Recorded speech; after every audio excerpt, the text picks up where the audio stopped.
এই খবৰ মই নিৰঞ্জন বৰা মোৰ ইউটিউব চেনেল নিৰঞ্জন বৰালৈ আপোনালোক সকলোকে পুনৰবাৰ স্বাগতম জনাইছোঁ। যিহেতু ইণ্ডিয়ান আৰ্মি অগ্নিবীৰ যোৰহাট এ আৰু আণ্ডাৰত উজনি অসমৰ যিমানকেইখন ডিষ্ট্ৰিক্ট আছে আৰু নাৰেংগী এ আৰু আণ্ডাৰত লোৱাৰ আছাম নামনি অসমৰ যিমানখিনি ডিষ্ট্ৰিক্ট আছে সকলোখিনি অনলাইন এপ্লাই চলি আছে ইতিমধ্যে 12 মাৰ্চ তাৰিখৰ পৰা আৰু লাষ্ট ডেট হৈ গ'ল 10 এপ্ৰিল। ইতিমধ্যে মই বহুকেইটা ভিডিঅ' বনাইছোঁ য'ত নেকি 17.5 বছৰৰ পৰা 21 বছৰলৈকে এপ্লাই কৰিব পাৰিব। চিম্পল 10 পাছ কৰিলে এপ্লাই কৰিব পাৰিব। আপুনি হাই ছেকেণ্ডেৰী ফাৰ্ষ্ট ডিভিজন থাকিলে ক্লাৰ্ক ষ্ট'ৰ কিপাৰ টেকনিকেল পোষ্টত এপ্লাই কৰিব পাৰে আৰু মেট্ৰিকত যদি ছেকেণ্ড ডিভিজন থাকে GD অগ্নিবীৰত এপ্লাই কৰিব পাৰে। বিভিন্ন ধৰণৰ পোষ্ট আছে, আগৰ ভিডিঅ'কেইটা চাই ল'ব যদি চোৱা নাই। ইতিমধ্যে এপ্লাই চলি আছে। আজি এইটো ভিডিঅ'ত আপোনালোকে যিহেতু এপ্লাই কৰোঁতে ডকুমেণ্ট কি লাগিব বহুতে সুধি থাকে যে দাদা ডকুমেণ্ট কি লাগিব, সেইবাবে ভাবিলোঁ ভিডিঅ'টো প্ৰস্তুত কৰি দিওঁ। আপোনালোকৰ ডকুমেণ্টৰ ওপৰত আপোনালোকে টেনশ্যন ল'ব নাই, বেছি বিশেষ ডকুমেণ্ট নালাগে। অফিচিয়েল নটিফিকেশ্যনত আছোঁ এতিয়া বৰ্তমান দেখিছে। মই ডকুমেণ্টৰ ওপৰতে আপোনালোকৰ ভিডিঅ'টো গোটেই ডিছকাছ কৰি দিম। কি লিখা আছে প্ৰকৃততে ডকুমেণ্টৰ বিষয়ে, নটিফিকেশ্যনত কি ডকুমেণ্ট লাগে বুলি লিখা আছে তাৰ ওপৰত আপোনালোকে খুব ধুনীয়াকৈ জানিব পাৰিব। এইটো দেখিছে ছিকুৱেঞ্চ অফ ৰিক্ৰুইটমেণ্ট, মানে ৰিক্ৰুইটমেণ্টটো প্ৰক্ৰিয়াত আপোনালোকৰ কেনেকুৱা কি হ'ব গোটেইখিনি ইয়াত আপোনাৰ ডকুমেণ্টৰ কথাটো অতি ধুনীয়াকৈ ইয়াত লিখা আছে। প্ৰথমতে দিছে যে procedure for online registration for আপোনাৰ যিটো জইন ইণ্ডিয়ান আৰ্মি যিটো অফিচিয়েল ৱেবছাইট আছে তাত আপোনালোকে ৰেজিষ্ট্ৰেশ্যন কৰিব। তাত দিছে যে all candidate to log in to www.joinindianarmy.nic.in eligibility status and credit their provide, মানে আপোনালোকৰ ইলিজিবল হয় নহয়, যেনেকৈ প্ৰতিটো ছাবজেক্টত 33 মাৰ্ক থাকিব লাগে বা GDত এপ্লাই কৰিবলৈ ছেকেণ্ড ডিভিজন লাগে। আপুনি ক্লাৰ্ক ষ্ট'ৰ কিবা টেকনিকেলত এপ্লাই কৰিবলৈ যেনেকৈ আপোনালোকৰ ফাৰ্ষ্ট ডিভিজন হ'ব লাগে মেট্ৰিকত, হাই ছেকেণ্ডেৰীত, সেইখিনি হয় নহয় আপোনালোকে চাই ল'বলৈ কৈছে। তাৰপিছতে দিছে যে online education qualification during registration and education qualification mandatory as per category applied for during application stage, মানে যোনটো পোষ্টৰ কাৰণে আপুনি ইলিজিবল হয় সেইটোতহে এপ্লাই কৰিবলৈ কৈছে। নহ'লে যদি আপুনি এক্সাম পাছো কৰে বা ফিজিকেল পাছ কৰাৰ পিছত ডকুমেণ্ট ভেৰিফিকেশ্যন যি হ'ব তাত আপোনালোকে উলিয়াই পঠিয়াই দিব। সেইকাৰণে ভালদৰে চাই চিতি এপ্লাই কৰিবলৈ কৈছে। ইয়াত কৈছে যে 12 মাৰ্চৰ পৰা এপ্লাই চলিছে আৰু 10 এপ্ৰিল 2025লৈকে আপোনালোকৰ এপ্লাই চলি থাকিব। বৰ্তমান চলি আছে, আপোনালোকে সোনকালে কৰি লওক। আৰু এপ্লিকেশ্যন ফিজ ইয়াত SC ST OBC দিবলৈ কোনো কথা নাই। আপোনালোক সকলোৱে 250 টকা এপ্লিকেশ্যন ফিজ কাটিব লাগিবই, মানে এইটো বাধ্যতামূলক, গম পালে না। তাৰ পে'মেণ্ট গেটৱেটো দিছে আপোনালোকৰ UPI মাধ্যমেৰে কৰিব পাৰিব আৰু ইণ্টাৰনেট বেংকিং যিটো HDFC এণ্ড আদাৰ বেংক আছে ইণ্টাৰনেট মাধ্যমেৰে আপোনালোকে অনলাইন এপ্লাইটো কৰিব পাৰিব। তাৰপিছত duplicate incomplete failed application will be rejected, মানে আপুনি যদি ফেককৈ এপ্লাই কৰে তেতিয়া আপোনালোকৰ যদি তথ্য প্ৰমাণিত হয় তেতিয়া আপোনালোকক এডমিট কাৰ্ড নপঠিয়াব কিবা যদি খেলি মেলি পায়, আৰু আপোনালোকৰ যদি কিবা মেণ্ডেটৰীবিলাক ফিলাপ নকৰে তেতিয়া এডমিট কাৰ্ড নাহিব। তাৰপিছত কৈছে candidate R required to have N active mobile and email. এই 1 নম্বৰ ডকুমেণ্টটো আপোনালোকৰ লাগিব এটা এক্টিভ থকা, আপুনি যেতিয়ালৈকে ৰিক্ৰুইটমেণ্ট প্ৰচেছটো চলি থাকিব তেতিয়ালৈকে আপোনালোকৰ চলি থকা মোবাইল নাম্বাৰ আৰু এটা ইমেইল লাগিব এপ্লাই কৰিবলৈ। 1 নম্বৰ কথাটো গম পালে নহয়, এটা ইমেইল আৰু মোবাইল নাম্বাৰ লাগিব। তাৰপিছতে দিছে যে কেণ্ডিডেট উইল ফিলিং ৰং হাইট এণ্ড ৱেইট, আৰু হাইট ৱেইটখিনি আপোনালোকক ধুনীয়াকৈ চাই ল'বলৈ কৈছে। তাৰপিছত যদি চাই candidate most indicated 5 choice of the exam centre, মানে 5টা এক্সাম চেণ্টাৰ আপোনালোকে চইচ কৰিব লাগিব। আপোনালোকৰ ওচৰৰ যোনটো সেইটো ফাৰ্ষ্টত চইচ কৰিব। তাৰপিছত যিটো ওচৰত হয় 2 নম্বৰটো ওচৰত হয় সেইখিনি সেনেদৰে চেক কৰিব, চইচ কৰিব, মানে যোনটো একেবাৰে ওচৰত হয় সেইটো ফাৰ্ষ্ট চইচ দিব, তাতে আপোনাৰ এক্সামটো পৰা চান্স থাকিব।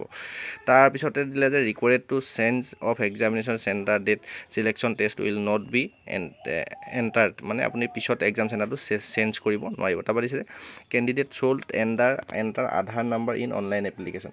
এতিয়ালৈ 3টা ডকুমেণ্ট ওলালে। প্ৰথমতে এটা ফোন নাম্বাৰ লাগিব এক্টিভ থকা আপোনাৰ, তাৰপিছত মেইল ID, আৰু 3 নম্বৰটো হৈছে আপোনাৰ আধাৰ কাৰ্ডটো লাগিব। এই 3টা ডকুমেণ্ট আৰামছে ওলাই গৈছে। তাৰপিছত দিছে category wise has been provide JIO candidate to person online examination entrance exam, মানে আপুনি কেটেগৰী যোনটো পোষ্টত এপ্লাই কৰিছে সেইটো মতে আপোনালোকৰ এক্সামখিনি হ'ব, কমন এণ্ট্ৰেন্স এক্সাম যিটো হ'ব অনলাইনত। তাৰপিছতে দিছে animated video' how to registration, মানে আপোনালোকৰ জইন ইণ্ডিয়ান আৰ্মি আপুনি কেনেদৰে ৰেজিষ্ট্ৰেশ্যন কৰিব লাগিব তাৰ অফিচিয়েল ৱেবছাইট এটা ভিডিঅ' দি থোৱা আছে, সেইটো ভালদৰে চাই ল'বলৈ কৈছে।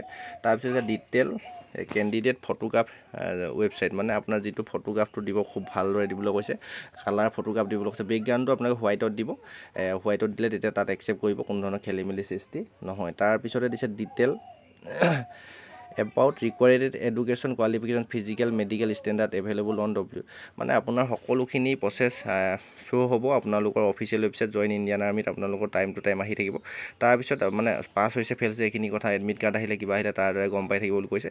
তাৰপৰা candidate not reporting to for the test of due date and time will not be accommodated on the other date, মানে আপোনাৰ যিটো ডেট দিয়ে সেইমতে আপোনালোকে তাত যাব লাগিব। তাৰপিছত দিছে ৰিক্ৰুইটমেণ্ট প্ৰচেছটো হ'ল, recruitment process will be phase 1ত আপোনালোকৰ অনলাইন কমন এণ্ট্ৰেঞ্চ হ'ব। তাৰপিছত ফেজ 2ত হ'ব recruitment rally, army recruiting office to rally venue, মানে আপোনাৰ ছেকেণ্ডত যিখিনি GD 8 Agniveer GD post, Agniveer 8 pass statement, Agniveer matric pass statement আপোনালোকৰ ছেকেণ্ড ফেজৰ ৰানিং হ'ব আৰু ফাৰ্ষ্ট ফেজটো আপোনাৰ এক্সাম হ'ব। তাৰপিছতে যিখিনি ক্লাৰ্কৰ পোষ্ট আছিলে ক্লাৰ্কখিনিত খালি আপুনি এক্সামটো পাছ কৰাৰ পিছত যিটো এডমিট কাৰ্ড আহিব টাইপিং টেষ্টৰ কাৰণে মাতিব ক্লাৰ্ক, আৰু আপোনালোকৰ টেকনিকেলৰ যিটো পোষ্ট আছে আৰু ষ্ট'ৰ কিপাৰ যিটো পোষ্টত যদি এপ্লাই কৰে হাই ছেকেণ্ডেৰী ফাৰ্ষ্ট ডিভিজন লাগে, যিকোনো ষ্ট্ৰীমৰ পৰা হ'লেও হ'ল, আৰ্ট ছায়েন্স কমাৰ্চ, তাত কিন্তু ছেকেণ্ড ষ্টেপত আপোনালোকৰ টাইপিং হ'ব, ইয়াত ধুনীয়াকৈ উল্লেখ আছে পিছলৈ যদি আমি চাওঁ। এতিয়া সেইখিনি চাই থাকোঁ। মূল ডকুমেণ্টকেইটা আপোনালোকে গম পালে, এটা মোবাইল নাম্বাৰ লাগিব এক্টিভ থকা, 2 নম্বৰতে হ'ল আপোনাৰ এটা ইমেইল ID লাগিব, আৰু 3 নম্বৰতে হ'ল আধাৰ কাৰ্ড। সেই 3টা ডকুমেণ্ট মষ্ট ইম্পৰ্টেণ্ট আপোনালোকৰ লাগিব, আৰু ফটোগ্ৰাফটো আপোনাৰ খুব ধুনীয়াকৈ কালাৰ ফটোগ্ৰাফ উলিয়াব আৰু বেকগ্ৰাউণ্ডটো হোৱাইট কৰি আপলোড কৰি দিব, আৰামছে আপোনালোকৰ অনলাইন ৰেজিষ্ট্ৰেশ্যন এণ্ড এপ্লাইটো হৈ যাব। আপুনি ৰেজিষ্ট্ৰেশ্যন হোৱাৰ পিছতে আপোনাৰ তাত ডিটেইলখিনি ভৰাবলৈ আহিব, আপোনাৰ নিজৰ পাৰ্চনেল এড্ৰেছ, পাৰ্মানেণ্ট এড্ৰেছ, তাৰপৰা আপোনাৰ মেট্ৰিক হাই ছেকেণ্ডেৰী হয়তো মাৰ্ক দিবলৈও আহিব পাৰে আপুনি যেতিয়া অনলাইন কৰিব। অনলাইন যদি পাৰে নিজৰ মোবাইল ফোনতো কৰিব পাৰে, আৰু যদি নোৱাৰে কম্পিউটাৰ দোকানত গৈ ধুনীয়াকৈ কৰি ল'ব। সেইখিনি কৰাৰ পিছতে আপোনাৰ অনলাইন এপ্লাইটো কমপ্লিট হৈ যাব। তাৰপিছত যিহেতু এক্সামটো অনুষ্ঠিত হ'ব, এক্সাম অনুষ্ঠিত হোৱাৰ 15ৰ পৰা 1 মাহৰ আগত আপোনালোকৰ এডমিট কাৰ্ড আহি যাব। তাতে উল্লেখ থাকিব এক্সামত কি আহিব, চিলেবাছটো মই ওপৰত অলৰেডি ভিডিঅ' বনাইছোঁ, সেই ভিডিঅ'টো চাই ল'ব কেনেকুৱা ধৰণৰ কি চিলেবাছ আহে। বৰ্তমান যিহেতু অফিচিয়েল নটিফিকেশ্যনত লিখা নাই, এতিয়া গম পালে আপোনাৰ এটা মোবাইল ফোনৰ নাম্বাৰ, তাৰপিছত এটা ইমেইল ID আৰু আধাৰ কাৰ্ড, তাৰপিছত আৰু আপোনাৰ কালাৰ পাছপৰ্ট ফটো, এইকেইটা হোৱাৰ পিছতে আপোনাৰ ৰেজিষ্ট্ৰেশ্যন কমপ্লিট হৈ যাব। তাৰপিছতে আপোনাৰ যিখিনি ডিটেইল পাৰ্চনেল পাৰ্মানেণ্ট এড্ৰেছ দিবলৈ আহে, এডুকেশ্যন কোৱালিফিকেশ্যন ভৰাবলৈ সেইখিনি ভৰাই দিয়াৰ পিছতে আপোনাৰ অনলাইন এপ্লাইটো পে'মেণ্টটো কাটি দিয়াৰ পিছতে ছাকচেছফুল হৈ যাব। নিশ্চয় ডাউট গোটেইখিনি ক্লিয়াৰ হৈ গ'ল। আপুনি মুঠতে এতিয়া যাওক, বেছি ডকুমেণ্ট ইয়াত কোনো ধৰণৰ বা এক্সচেঞ্জৰ অফিচত লাগিব নেকি, নাম থকা কাৰ্ডটো লাগিব নেকি, কিবা লাগিব নেকি সুধি থাকে, ডমিচিয়েল লাগিব নেকি, বৰ্তমান একো নালাগে। যেতিয়া আপুনি এক্সাম পাছ কৰিব তাৰপিছতহে আপুনি এইখিনি ডকুমেণ্টৰ প্ৰয়োজন হ'ব। সকলোলৈকে শ্বেয়াৰ কৰি দিব, যিসকলে কমেণ্ট কৰি আছিলে।